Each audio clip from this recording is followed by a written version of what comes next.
Friends ನಮಸ್ಕಾರ, ತುಳುನಾಡು ಅಡುಗೆ ಚಾನಲ್ಗೆ ನಿಮಗೆ ಸ್ವಾಗತ ಸುಸ್ವಾಗತ. ಫ್ರೆಂಡ್ಸ್ ಇಲ್ಲಿ ನೋಡ್ಬೋದು ಇಷ್ಟೆಲ್ಲ ಪ್ರಮಾಣದಲ್ಲಿ ಎಲ್ಲ ತಗೊಂಡಿದ್ದೇವೆ ನಾವು. ಇದು ನಿಮಗೆ ಅನಿಸ್ತಿರ್ಬೋದು ಏನು ಮಾಡ್ತಾರೆ ಇವರು ಅಂತ. ಇದೊಂದು ಸ್ಪೆಷಲ್ ಆದ ಒಂದು ರೀತಿಯಲ್ಲಿ ಒಂದು ಹಲಸಿನ ಹಣ್ಣಿನ ಕೊಟ್ಟಿಗೆಯನ್ನು ಮಾಡ್ತಾ ಇದ್ದೇವೆ. ನೋಡ್ಬೋದು. ಸೊ ಒಂದು ಸ್ವಲ್ಪ ಹಲಸಿನ ಹಣ್ಣನ್ನು ಒಳ್ಳೆ ಮಾಡಿ ಕ್ಲೀನ್ ಮಾಡಿ ಇಟ್ಟಿದ್ದೇವೆ. ಸಣ್ಣ ಸಣ್ಣ ಪೀಸ್ ಮಾಡಿದೆ ನೋಡಿ. ಈ ರೀತಿಯ ಪೀಸ್ ಮಾಡಬೇಕು ನಾವು ಚಿಕ್ಕ ಚಿಕ್ಕದಾಗಿ. ಇದು ಹಲಸಿನ ಮರದ ಎಲೆ ನೋಡಿ. ಇದನ್ನು ಈ ರೀತಿ ಮಾಡಬೇಕು, ಒಂದು ತ್ರಿಕೋನ ಆಕಾರದಾಗಿ. ಇದರ ಒಳಗೆಲ್ಲ ಈಗ ನಾವು ಯಾವ ರೀತಿ ಮಾಡೋದು ಅಂತ ತೋರಿಸ್ತೇನೆ ಈಗ. ಅದಕ್ಕಿಂತ ಮುಂಚೆ ನಾವು ಇಲ್ಲಿ ಬ್ಯಾಟರನ್ನು ರೆಡಿ ಮಾಡಿದ್ದೇವೆ, ಗಟ್ಟಿ ಮಾಡುವಂಥದ್ದು. ಓಕೆ, ಈಗ ನಾವು ಒಂದು ಬಾಣಲೆಯನ್ನು ಇಟ್ಟು ಒಲೆ ಮೇಲೆ ಇಟ್ಟಿದ್ದೇವೆ. ಒಲೆ ಮೇಲೆ ಇಟ್ಟು ಸ್ವಲ್ಪ ನೀರು ಹಾಕಿ ಈಗ ಬೆಲ್ಲವನ್ನು ನೀರು ಮಾಡೋದು ನಾವು. ಮೊದಲನೇದಾಗಿ ಒಂದು 2 ಅಚ್ಚು ಬೆಲ್ಲ ಇದೆ. 2 ಅಚ್ಚು ಬೆಲ್ಲವನ್ನು ಕ್ಲೀನಾಗಿ ನೀರಾಗಬೇಕದು.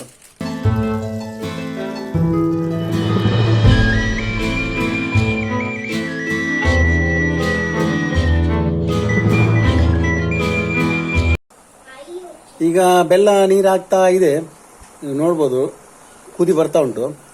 ಈಗ ಒಂದು 4 ಏಲಕ್ಕಿಯನ್ನು ನಾವು ಇಲ್ಲಿ ತಗೊಂಡು ಹುಡಿ ಮಾಡಿಟ್ಟಿದ್ದೇವೆ. ಅದನ್ನು ಕೂಡ ಈಗ ಸೇರಿಸುವ ಇದಕ್ಕೆ.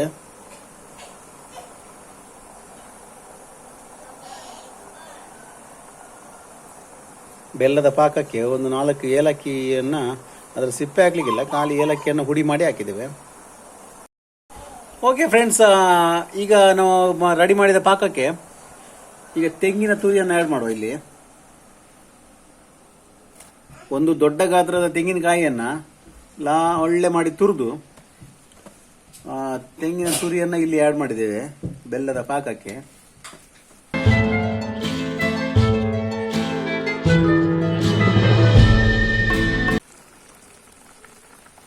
ಆದಷ್ಟು ಬೆಲ್ಲದ ಪಾಕದ ಜೊತೆ ತೆಂಗಿನಕಾಯಿ ಬ್ಲೆಂಡ್ ಆಗತ್ತೆ, ಸ್ವಲ್ಪ ಕೈ ಆಡಿಸ್ತಾ ಇರಬೇಕು. ಎಸ್, ಈಗ ನೋಡಿ ಫ್ರೆಂಡ್ಸ್, ಗಟ್ಟಿಯಾಗಿದೆ ಇದು. ಇದರಲ್ಲಿ ಒಳ್ಳೆ ಪ್ರಸಾದದ ಟೈಪ್ ಆಗಿದೆ ನೋಡಿ. ತೆಂಗಿನಕಾಯಿ ಹಾಕಿ ನಂತರ ಸ್ವಲ್ಪ ಉಪ್ಪು ಕೂಡ ಆಗಿದೆ, 1 ಚಿಮಟೆಯಷ್ಟು ಉಪ್ಪು ಆಗಿದೆ ನಾವು ಇದಕ್ಕೆ. ಅದೇ ರೀತಿ ಫಾಲೋ ಮಾಡಿ. ಬೆಲ್ಲದ ಪಾಕದೊಟ್ಟಿಗೆ ಮಿಕ್ಸ್ ಮಾಡಿರುವಂಥದ್ದು. ಈಗ ನಾವು ಇದನ್ನು ಓಕೆ ಈಗ ರೆಡಿ ಮಾಡುವ. ಮೊದಲನೇದಾಗಿ ಇಲ್ಲಿ ಸ್ವಲ್ಪ ನಾವು ಬಂದವನ್ನು ಹಾಕಿ ಆನಂತರ ಇದು ನೋಡಿ ಸೈಡಿಗೆಲ್ಲ ಈ ರೀತಿ ಮಾಡಬೇಕು.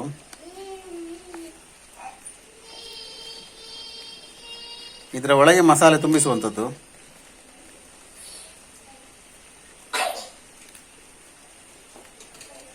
ಭಾಳ ಟೇಸ್ಟ್ ಆಗುತ್ತೆ. ಈಗ ನಾವು ರೆಡಿ ಮಾಡಿಟ್ಟಿರುವಂಥ ಬೆಲ್ಲ ಮತ್ತು ತೆಂಗಿನಕಾಯಿ ಹಾಕಿರುವಂಥ ಇದು ಮಸಾಲೆಯನ್ನು ಇದರೊಳಗೆ ಹಾಕಿ ಸ್ವೀಟನ್ನು. ನಂತರ ಸ್ವಲ್ಪ ಹಲಸಿನ ಹಣ್ಣನ್ನು ಈ ರೀತಿ ಹಾಕಬೇಕು, ಸೋಳೆಯನ್ನು. ಈಗ ಮೇಲಿಂದ ಸ್ವಲ್ಪ ಈ ರೀತಿ ಕವರ್ ಮಾಡಿ ನಾವು ಬೇಯಿಸುವಂಥದ್ದು. ಆದಷ್ಟು ಫುಲ್ ಕವರ್ ಮಾಡಬೇಕು ಈ ರೀತಿ. ಮೇಲೆ ಎಲ್ಲ ಫುಲ್ ಕವರ್ ಆಗುವ ಹಾಗೆ ಬ್ಯಾಟರ್ ರೀತಿ ಸೈಡ್ ಮಾಡಬೇಕು.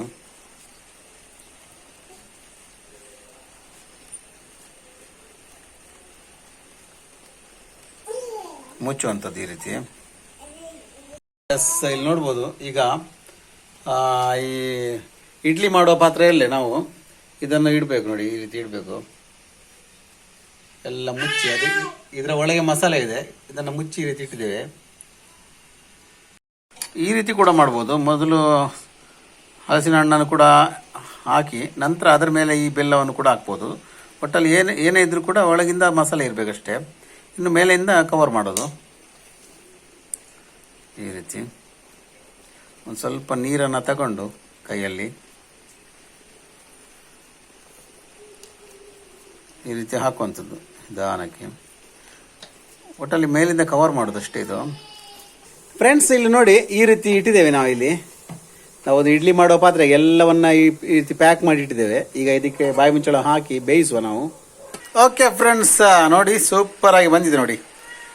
ಯಾವ ರೀತಿ ಬಂದಿದೆ ನೋಡಿ ಕೊಟ್ಟಿಗೆ. ಇದೇ ಒಂದು ಸ್ಪೆಷಲ್ ಕೊಟ್ಟಿಗೆ. ಈ ರೀತಿ ಮಾಡಿ ಒಂದು ತ್ರಿಕೋನ ಆಕಾರದಲ್ಲಿ ನೋಡಿ ಯಾವ ರೀತಿ ಬಂದಿದೆ ನೋಡಿ. ಓಕೆ ಫ್ರೆಂಡ್ಸ್, ನೋಡಿ ಯಾವ ರೀತಿ ಬಂದಿದೆ ನೋಡಿ. ಇದನ್ನು ಓಪನ್ ಮಾಡಿ ತೋರಿಸ್ತೇವೆ ನೋಡಿ. ಸೂಪರ್ ಆಗಿ ಬಂದಿದೆ ನೋಡಿ, ಫಸ್ಟ್ ಕ್ಲಾಸ್ ಆಗಿ ಬಂದಿದೆ ನೋಡಿ. ಇದೇ ರೀತಿ ಡಿಶ್ ನೀವು ಕೂಡ ಮಾಡಿ ಮನೆಯಲ್ಲಿ ಸೂಪರ್ ಆಗುತ್ತೆ. ಈ ರೀತಿ ಮಾಡ್ಕೊಂಡು ತಿಂದರೆ ಒಳ್ಳೇದಾಗುತ್ತೆ. ನಿಮಗೆ ಇಷ್ಟ ಆದಲ್ಲಿ ದಯವಿಟ್ಟು ಲೈಕ್ ಮಾಡಿ, ಶೇರ್ ಮಾಡಿ, ಕಮೆಂಟ್ ಮಾಡಿ. ಅದೇ ರೀತಿ ನಮ್ಮ ಒಂದು ತುಳುನಾಡು ಅಡುಗೆ ಚಾನಲ್ ಸಬ್ಸ್ಕ್ರೈಬ್ ಮಾಡಿ. ಇದೇ ರೀತಿ ಇನ್ನೂ ಒಳ್ಳೊಳ್ಳೆ ವಿಡಿಯೋಗಳು ಮುಂದೆ ಬರುತ್ತವೆ. Thank you very much. ವಂದೇ ಮಾತರಂ.